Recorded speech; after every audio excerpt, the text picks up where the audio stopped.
Swayam Prabha. Digital India. Educated India.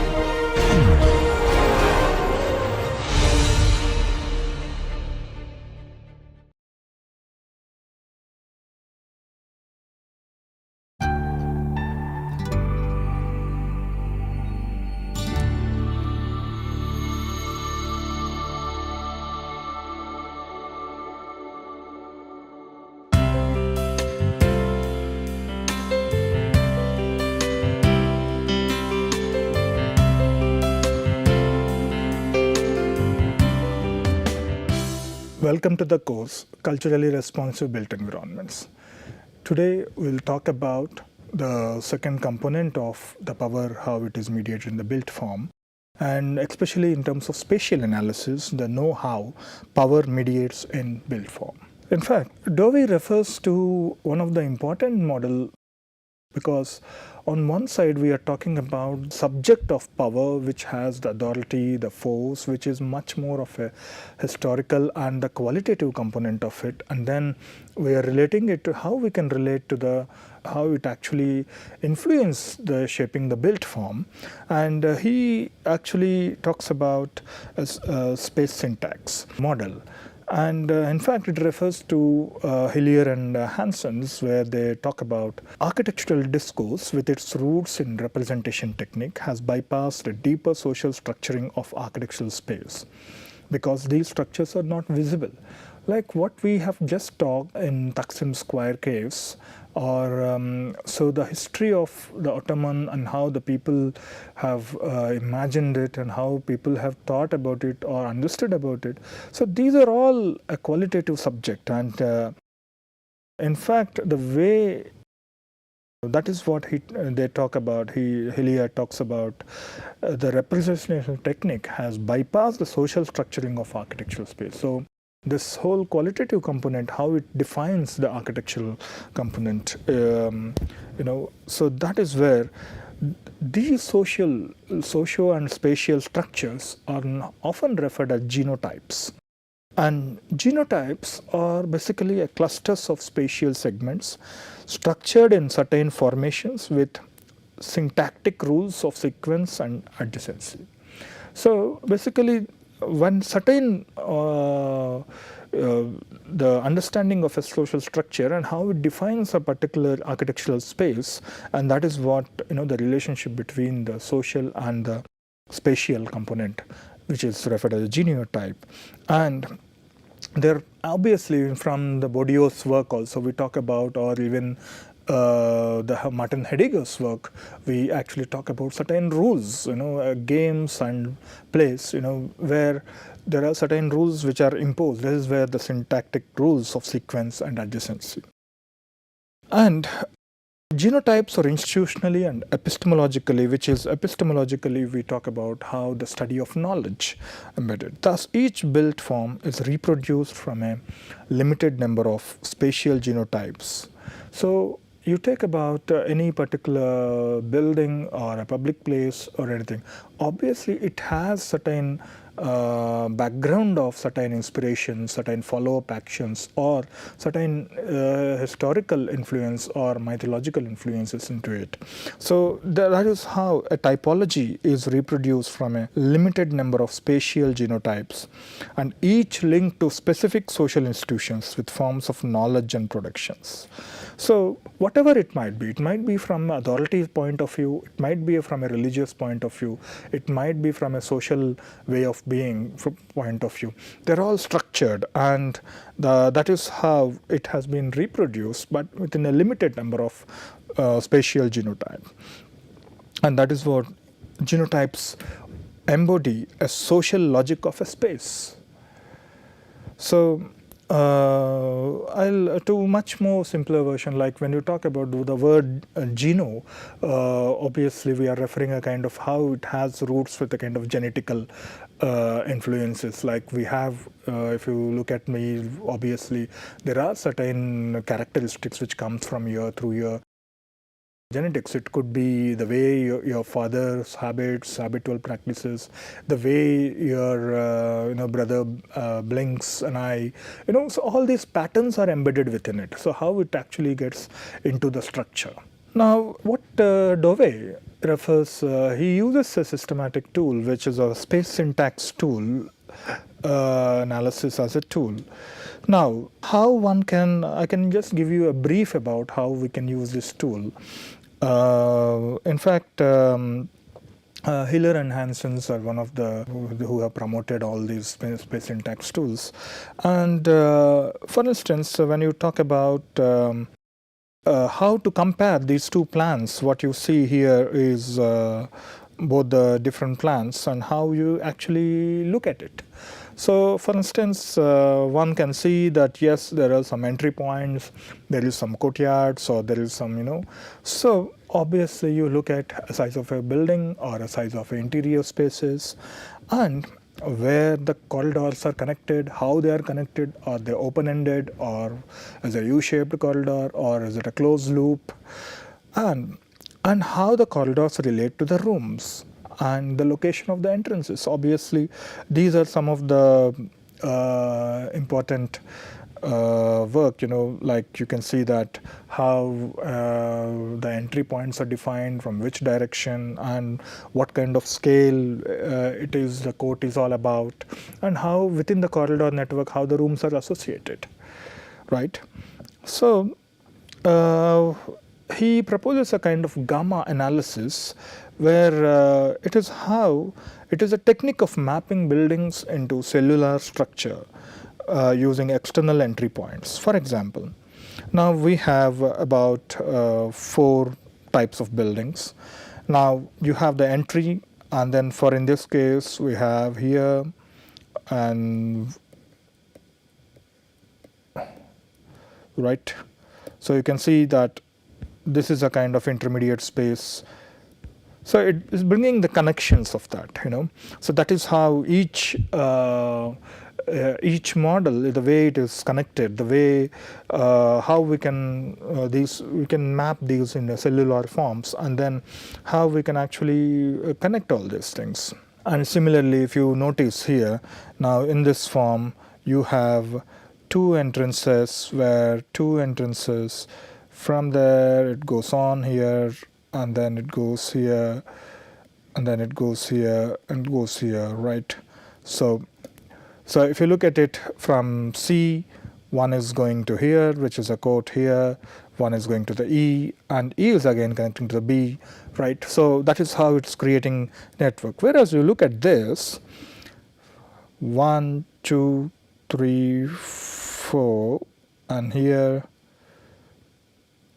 and so obviously it's a kind of linear way of organizing. Now, the basis of a space syntax gamma analysis is a study of the relation between the space and the other spaces within the plan. So whatever from the entry point as you take as a base, so basically there are 2 cells and 1 link. So these are the 2 cells and 1 link. So this is a basic structure in the gamma analysis. So now, what are the various possibilities? Now, for example, in the same box, what you see here is, there are 2 entrances, and you have the entry point, but you have, right? This is one, what you get. And what is the other one? Like, for instance, here, if I close this, now you have 2, it's an independent loop. So obviously you can't connect this here, and which is a straight loop here, so which is a linear, right? So how it is connected from the exterior to the interior, it also gives the sight lines of how it connects.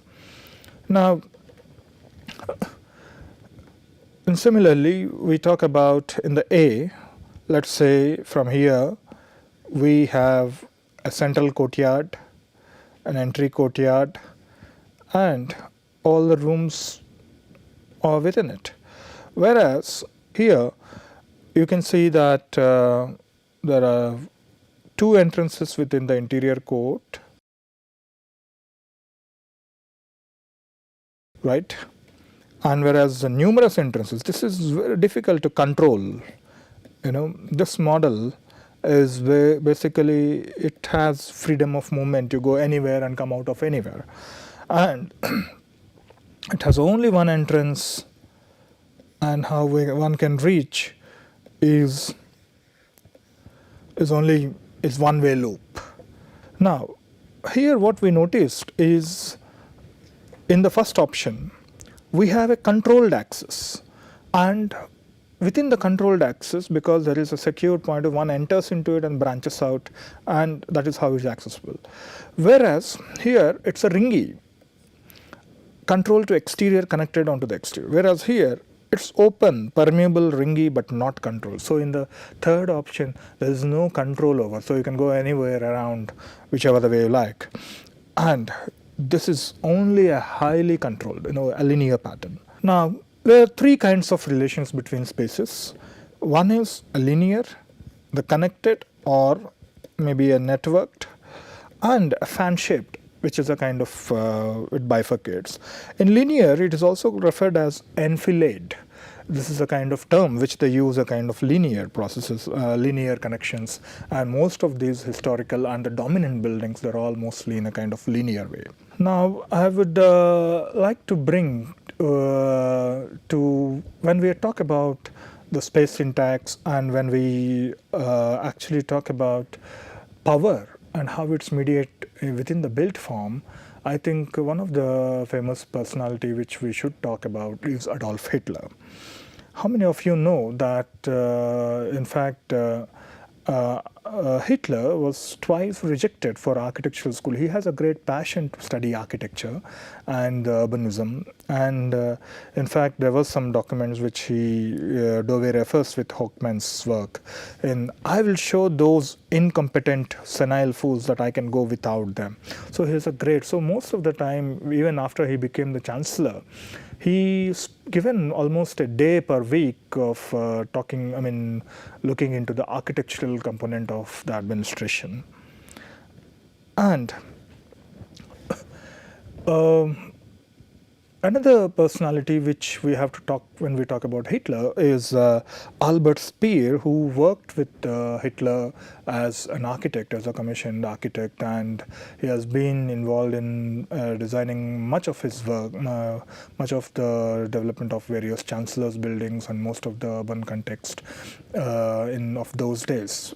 And Hitler, with his passion towards architecture and the way he's putting his ideologies in how he actually brings a fusion of this power within the built form, is where he talks about the community architecture as a product of collective effort to be used by and embody the spirit of a community. In fact, we are talking about the community architecture, so that is where he's talking about the representation. The representation on buildings and cities not only housed, but also represent this community. It could be a German community, it could be, and it is where he talks about the community, nation, and the race. So he's bringing that kind of language of representation. That is where and Hitler also talks about the theory of ruin value. So the ruin value, what he talks about is when we make buildings which should outlast the Reich or the Chancellor's building, believing that architecture had inspirational inertia which could carry a national spirit through periods of decline and retain its meaning in decay. So for instance, why these buildings has to be why we have to focus more on the architectural, because even in terms of decay or in a distress situations, at least these particular buildings can be of a national spirit, can actually motivate, So that is what they say, the theory of ruin value. But obviously in a longer run, this particular concept of theory of ruin value in the modern times has been also criticized later. And Albert Speer, who has worked with him, and he has created many great buildings in Germany. And how the symbolism also makes a small contribution on Hitler's thinking, Like, for instance, the Nazi symbol of the swastika, which is, he talks with the blood and soil, where he relates also with the connections of the Aryans so where is Hitler and where is Aryans? He also relates with the kind of indirect relationship with the kind of Aryan communities and the race. And he also taken this kind of swastika symbol, which is a kind of twisted cross of the German cross. Like, it is basically a swastika. What it makes is it is a kind of mandala, a potent mandala, which embodies both the stability of a square, if you look at it as the square, and the dynamic wheeling movement of the circle. So this was adapted to the Nazi context. It evoked the historic German cross but gave it a new turn. So this whole conceptualization taking from the Aryan civilizations and the mandala concepts. So where a swastika has an embodiment of a square, which is a stable part, and when it is embedded within the square, it shows a dynamic aspect of life. So that is where he talks about the symbol of creating and affecting life, how one can create and how it can actually symbolize the whole new movement. And Hitler's, with his great passion, he constructed his rural retreat at Obersalzberg in the Bavarian Alps.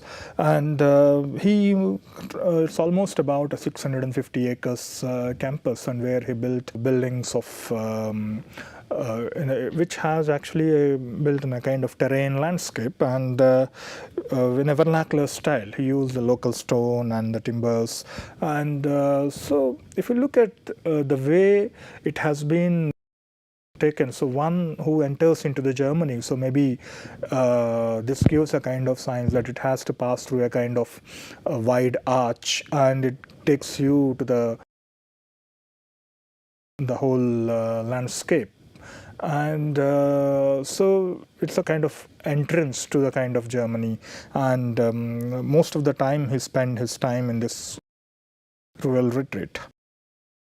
And now coming to the new Reitz chancellery, there was old Reichs chancellery, where we call about the leaders, the administrative building, the chancellors.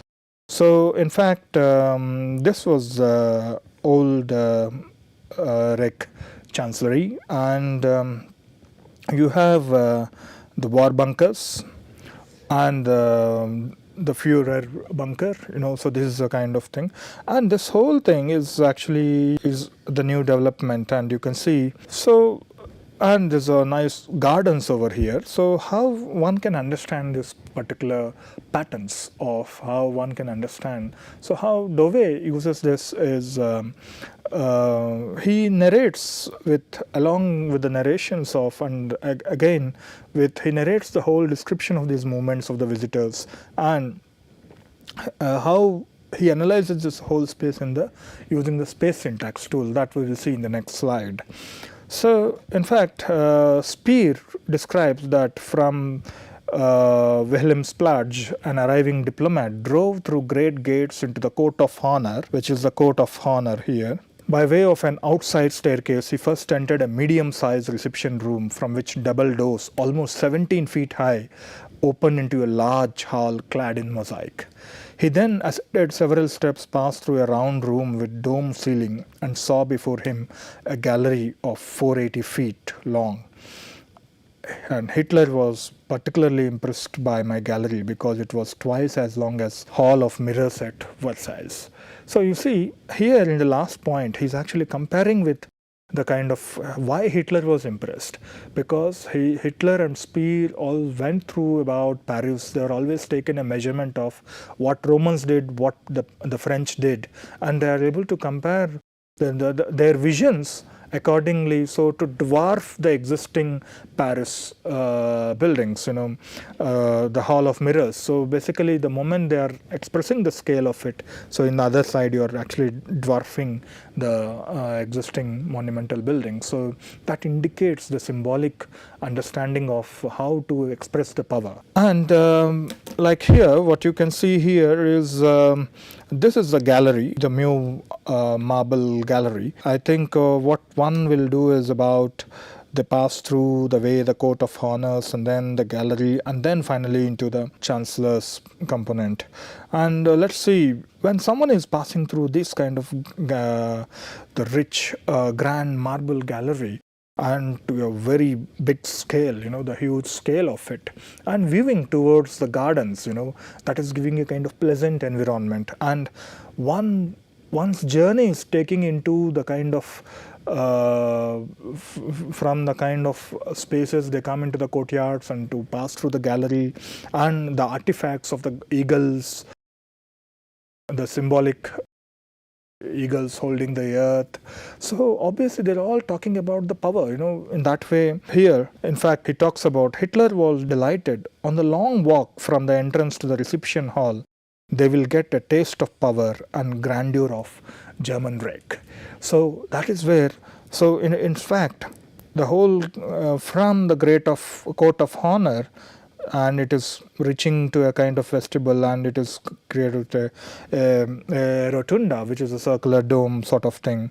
And then they pass through this hall of marble, and then, but then when we analyze through the spatial analysis of in using the space syntax tools, so one can see that the diplomatic promenade from the entry to the court of honor, and then it has a diversion of this. You can see here the kind of chancellor's apartments, the portico, and the anteroom, the hall of mosaics, right?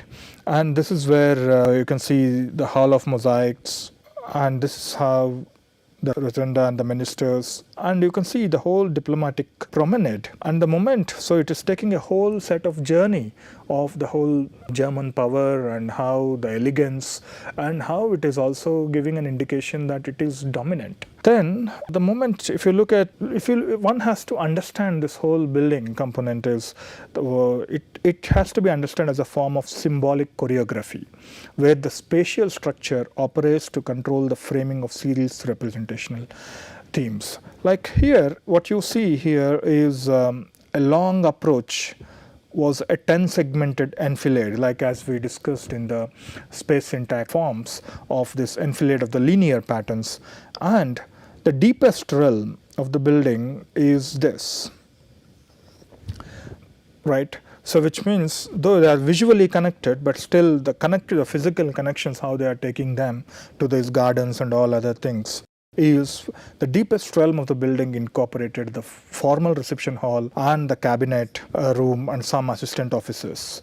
And at all, formal access to the inner realm was through the controlling segment of the hall of marble, right? So in that way, this whole analysis tool, you will actually get the sight, the sight lines and the connection lines. But what the space syntax may not talk about is the kind of material it has used, or the kind of, the kind of the social component, which a textual or a narrative component of it. So this is an important thing, how you can actually relate with the kind of the social component along with the spatial component, so that we can get an association of how even the power hierarchies have been represented in the built form. Later in the years, you can see the photograph of the bomb-ravaged Reich's chancellery. You can see this whole thing got demolished, and the gardens, and you have the court of honor, and then it's a series of this, going on the other way, and the way it is a huge doors, which itself marks the gigantic emblem, even the height of the doors, which actually signifies the kind of power and how rich they are, and also how because at the moment you are putting an elegance instruments on the facade of the building, or very much at the entrance where the diplomats from many other countries are visiting your place, it gives some, some kind of prosperity, and it shows the regime of that particular chancellor. And then when we talk about Adolf Hitler's vision, and especially when he was talking about for Berlin, which we refer to Germania. In fact, this is a kind of photograph of a model of where Albert Speer was working secretly on this particular process. Earlier, if you look at the east-west axis, has been now dominant by the north-south axis, especially if you look at these proposals which they talk about the huge dome. In fact, the dome was raised to more than the St. Peter's Dome, so in order to indicate a particular dominant structure, and then how this whole journey to the Vauxhall at the top of the, and then how the journey actually takes a particular visitor, shows the whole symbolic aspects of that power. And this have been his visions, and obviously there have been a lot of discussions on the Berlin War, the East Germany and the West Germany. And even today you can see that many of the remains of this Berlin Wall have been used with the graffitis, and some of them have been marked with some numbers where this many deaths have occurred during the crossover from East Germany, West Germany, and then so Berlin is always a contested place. It's one of the cities listed in the cities of conflict, including Nicosia, Beirut, and Belfast and Berlin. So here one can see that kind of contestation. On one side, how these powers, if you look at the Berlin Wall in this slide, you can see that it actually goes somewhere like this. Right, so that is how it mediates between the East Germany and the West Germany. So all these imaginations of what a power and how it is mediated through its dominance to its isolation. And a small barricade can also isolate a community. A small visual disruption also limits certain affections, or it can even limit certain communication of even a particular history or particular agency's understanding. So this is how a few examples of what we learned is basically the space syntax tools, and how they are very much useful, and the gamma analysis of it, and how though despite of having a plan of this nature, but the moment you are keeping the connections intact and looking at the linear processes, and that is how it would be helpful to understand, along with the narratives of the power structures and the stories and the myth and the text, how they actually relate with the spatial understanding. And again, I thank for Dove, who actually worked on this kind of holistic work on this framing places and mediating power with built form. Thank you very much.